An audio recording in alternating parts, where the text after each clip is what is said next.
সামনে এসআইআর, পেছনে এনআরসি, ফের হুঙ্কার দিলেন মুখ্যমন্ত্রী মমতা বন্দ্যোপাধ্যায়। এত খিদে 2 মাসে এত নাম বাদ দিতে হবে? এনআরসি মানি না, মানবো না, ডিটেনশন ক্যাম্প হবে না। এসআইআর এ সবাই নাম তুলবেন, কারণ এটা ওদের চালাকি। সামনে ভোট আছে বলে পরিকল্পনা করেছে। আমরা না করলে ওরা জরুরি অবস্থা জারি করবে। বিজেপির হাতে রাজ্য গেলে সর্বনাশ। পশ্চিমবঙ্গ ডিটেনশন ক্যাম্প হয়ে যাবে।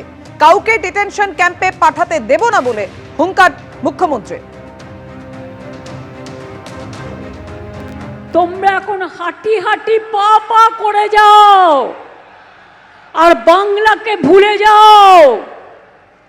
যতই চক্রান্ত করো, এসআইআর সামনে, পেছনে এনআরসি মানি না, মানবো না, ডিটেনশন ক্যাম্প হবে না, মানুষ বিতাড়িত হবে না, নিশ্চিন্তে থাকুন। বিভেদকে রুখবো, বাংলাকে ঐক্যবদ্ধ রাখবো। পঞ্চানন বর্মার গায়ে হাত দিয়ে, পায়ে হাত দিয়ে শপথ করে বলছি, আমরা রক্ষা করব বাংলাকে, রক্ষা করব বাংলাকে।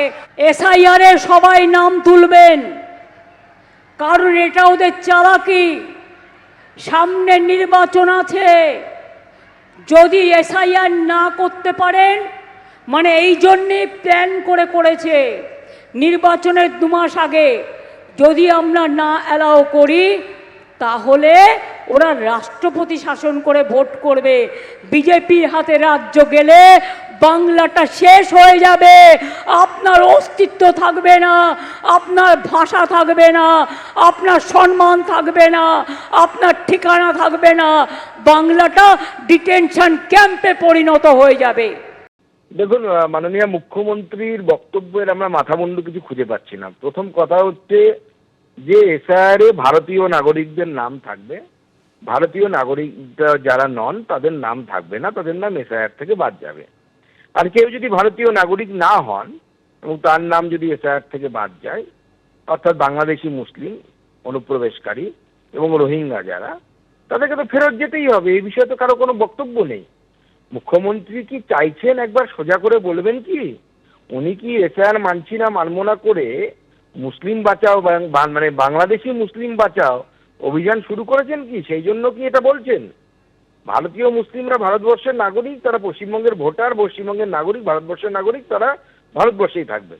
কিন্তু যারা বাংলাদেশি মুসলিম অনুপ্রবেশকারী তাদেরকে অবশ্যই ফেরত যেতে হবে। নিজে গেলে যাবে, নাহলে সরকারকে ধরে পাঠাতে হবে, মমতা বন্দ্যোপাধ্যায়কে পাঠাতে হবে আগামী দিনে। অতএব মমতা বন্দ্যোপাধ্যায় জল ঘোলা করার কথা চেষ্টা করছেন, তৃণমূল কংগ্রেস সেটাই করছে, সত্যি কথাটা বলছে না। এসআইআর নিয়ে সংসদে সরব তৃণমূল সাংসদ কল্যাণ বন্দ্যোপাধ্যায়। নাগরিকত্ব বিচার করতে পারে না কমিশন। কে নাগরিক আর কে নাগরিক নন, এটা ঠিক করা কমিশনের কাজ নয়। বিহারে এসআইআর এর সময় অনুপ্রবেশের কথা বলেছিল বিজেপি। বিহারে কোনো অনুপ্রবেশকারী ধরা পড়েছে? অনুপ্রবেশ হলে সেটা প্রধানমন্ত্রী ও স্বরাষ্ট্রমন্ত্রীর দায়, আক্রমণ করলেন Bandyopadhyay. Therefore, election commission is not the authority to decide who is citizen and who is not citizen. Bihar में तो आप लोग बहुत कुछ किया, बोला था घुसपैठिया जो है सब निकाल देंगे, घुसपैठिया जो है सब निकाल देंगे। मोदी जी जाकर स्पीच दे, अरे हम लोग तो घुसपैठिया का निकालने के लिए एफआईआर किया है। एक घुसपैठिया नहीं मिला बिहार का इलेक्शन में। बिहार का जब एसआईआर हुआ, एक घुसपैठिया नहीं मिला। अरे घुसपैठिया नहीं मिला उनको। अरे घुसपैठिया लेकर क्या करेगा? Where is the foreigners?